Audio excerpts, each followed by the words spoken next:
la ciencia. Let that shit bang,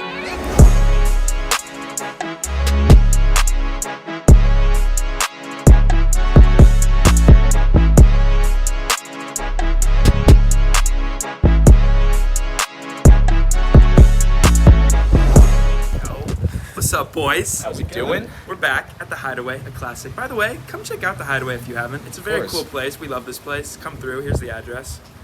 Just finished up the live stream. Pretty fun. Lodge was a very, very fun place to play. Rosey killed it. Thank you. I am working my way back up the ladder, making some money back.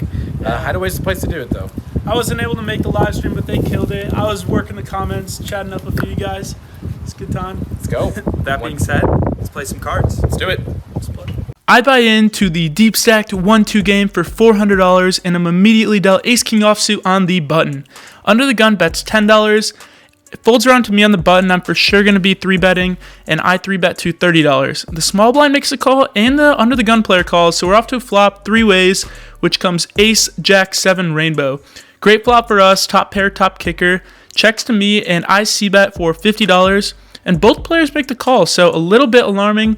The turn comes the offsuit 9, checks to me again, and here I decide to exercise a little bit of pot control, as I'm really only going to get value on this turn bet from ace queen and maybe ace 10, but that's about it.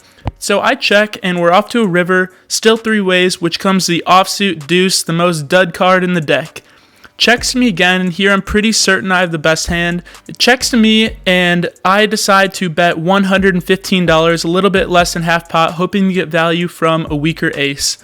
The small blind folds, and the under the gun player tanks for quite some time before ultimately stacking out those chips and making the call. I flip over ace king, and we are good, scooping in a nice little pot our way to start the session off. First hand for me, we did not start filming till the end of the flop. Let's get you guys caught up.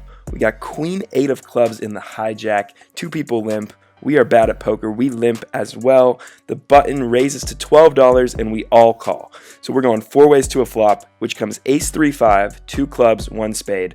So we flop the flush draw, checks to the aggressor on the button, and he checks as well. So we get a free turn card. Now we're live. The turn is the 5 of spades. The small blind now leads out for $25.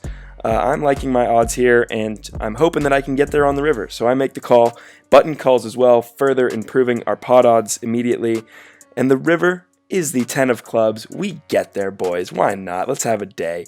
Better yet, the small blind leads out for $60. The board has paired, so there's full house potential. Doesn't really matter. We're going for a raise for value here. I make it $175. The button folds, and the small blind goes into the tank, ends up making the fold, showing a 5 face up. We got him off trips there. Kind of bummed, but don't think we could have done anything different there. On to the next one. The infamous Cody from the previous vlogs where I got into the biggest pot of my life with Kings versus Jack 5 offsuit, where he says he only looked at 1 card. He walks into the hideaway, and immediately when I see him sit down at a table across the room, I request a table change and move on over to that table, hoping to get some of my money back during tonight. First hand to note on that table, we look down at pocket 7s on the button. Under the gun limps, and under the gun +1 bets $25. I make the call on the button, and the small blind and under the gun player both call, so we're off to a flop 4 ways. Comes 2, 5, 9, 2 spades. Pretty okay flop for me, flopping mid-pair, and it checks all the way around. So we get to see a free turn card, which comes the 9. So the board pairs, and now we've got top 2 pair pretty much, I guess, with the 7s and the 9s. So when it checks to under the gun +1, who was the original aggressor, she decides to bet $75 here. I think she can be doing this with a lot of bluffs like ace king, ace queen, ace jack, any of those hands that just want to take this pot down, and because everyone checked on the flop, it's unlikely anyone has a 9. For those reasons, I've got a pretty good hand here with the 7s. I make the call for $75, and both the small blind and under the gun player get out of the way. So now we are heads up, and the river comes the queen of diamonds. Kind of a weird card, and she decides to bet $100 here. Really tricky spot for me, and to be honest, the pot is about $350 now, and I'm not exactly sure whether I can be calling this or not. Ace queen gets there, king queen gets there. A lot of her bluffs potentially could have a queen in the range. And also she could have been checking with an overpair on that flop, kind of slow playing it as well. And for those reasons, I decided just to lay this one down, let my sevens go. And I did ask her later on what she had, and she would tell us that she had pocket kings. So glad we were able to get away from that one and hopefully save ourselves some money there. How are we doing, ladies and gentlemen? For my first hand of the night, I am looking down at pocket fours in the cutoff. We are at a extremely action table, straddles every hand, including this one.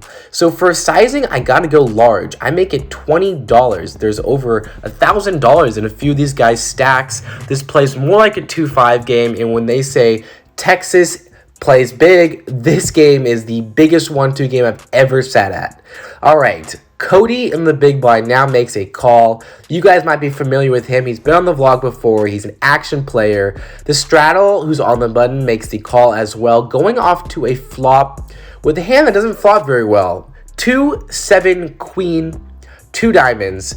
Now that board is actually not too connected. I'm not going to be betting here a lot, but this is one of the boards I am going to stab at. Pocket fours need protection against flush draws. It also can be used as a bluff here. I'm hoping to take it down right now. That is not what happens, as the button makes the call and Cody sticks along as well, going off to a turn, which is the 3 of clubs. This pot is big. If I'm going to bluff here, I'm going to have to bet between $75 and $150. For the same reasons I'm going to be checking a lot of flops, I do just check this turn.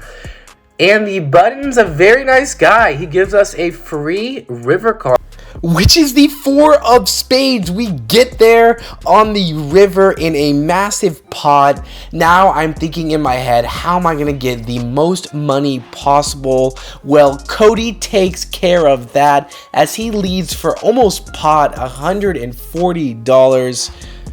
Wow, what a great scenario for us. Such a good river card. I've got $340 in my stack. I decided to rip it all in. It is a weird line. I'm hoping to get called wide.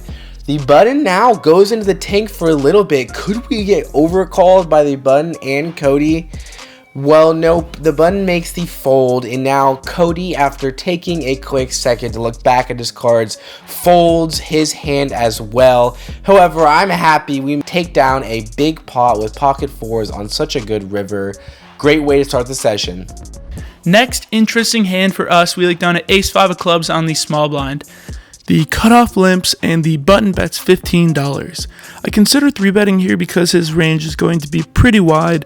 However, I just insist on a call.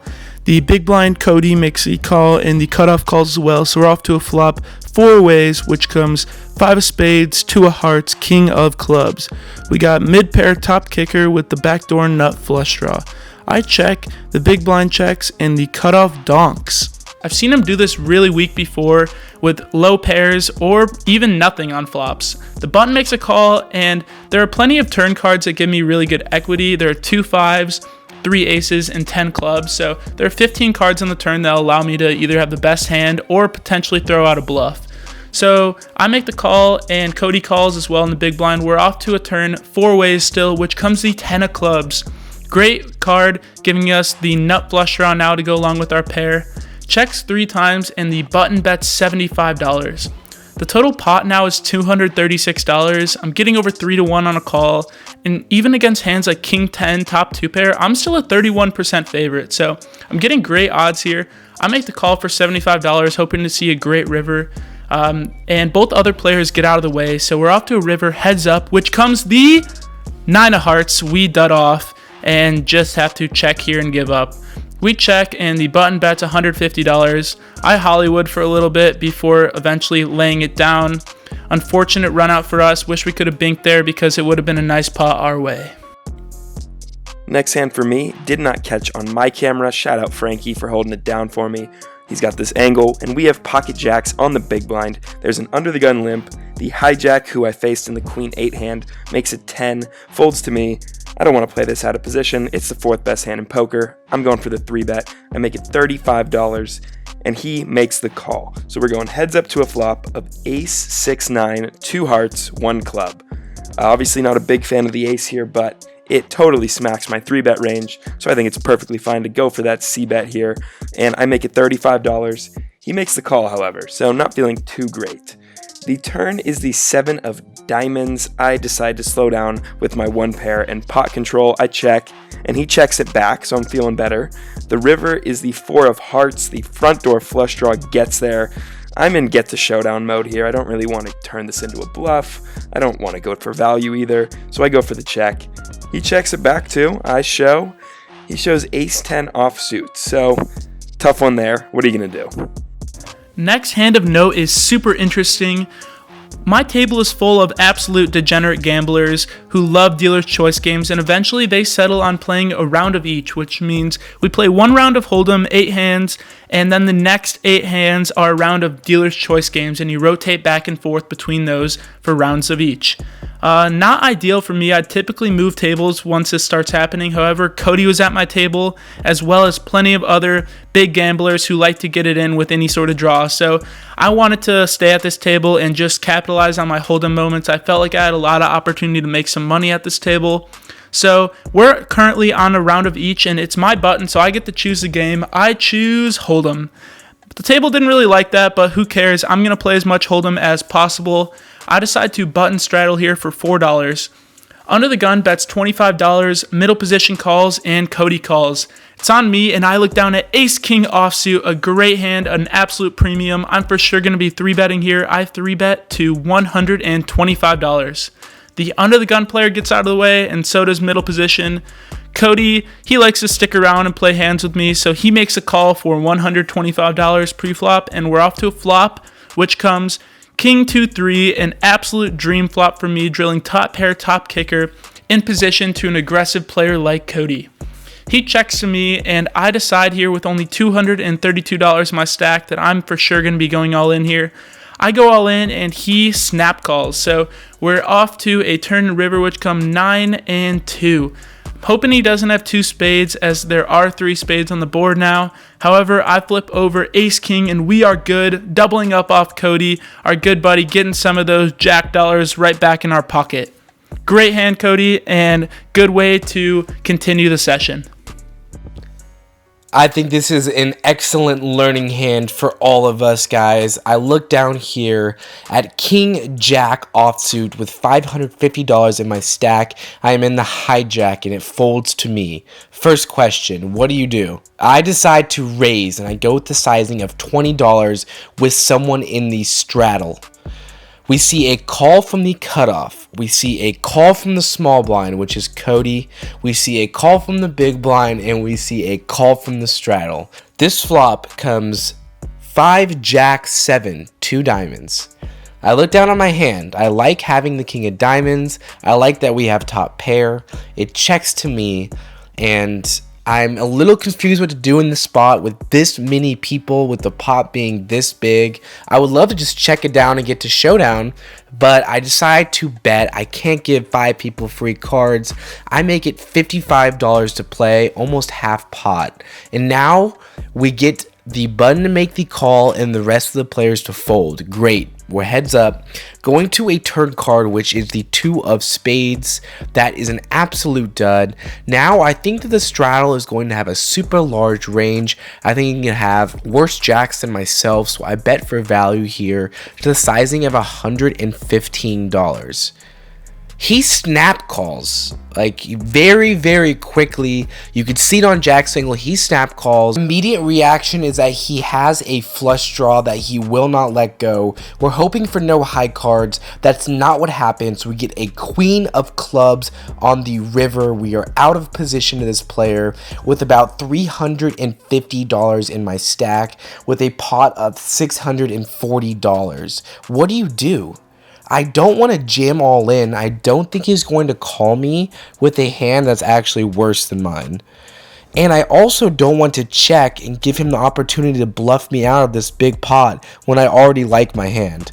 So I decide to go for a blocker bet. I bet $100. My logic is he's not going to bluff me in this spot over just $200 more. And he does make a call here. I flip over King Jack offsuit. And we take it down. We take down a big pot, super interesting spot that I would not find myself in often. Let me know how I played it. Let me know what you think about my bet sizing in the comments below. Great end of the session though.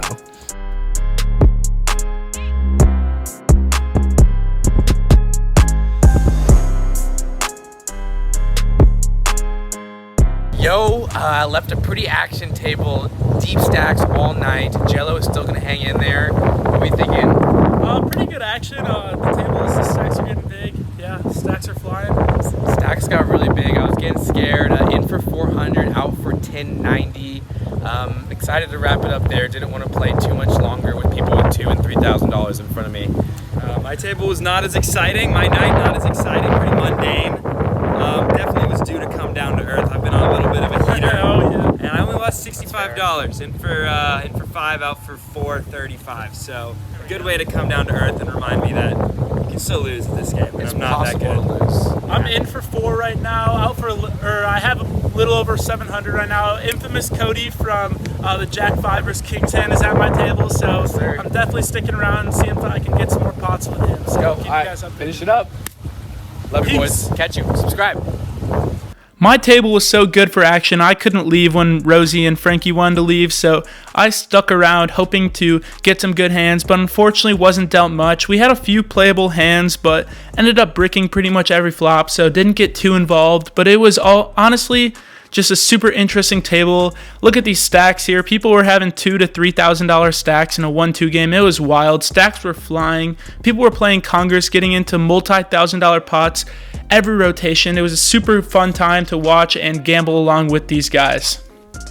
I was in the session for $400 and cashed out, ended with $555. So profit of $155. I would have made more if I just left when Rosey and Frankie did, but I really felt like I had a great chance here to make some more money. Unfortunately, it didn't go that way, but we still booked a nice little profit.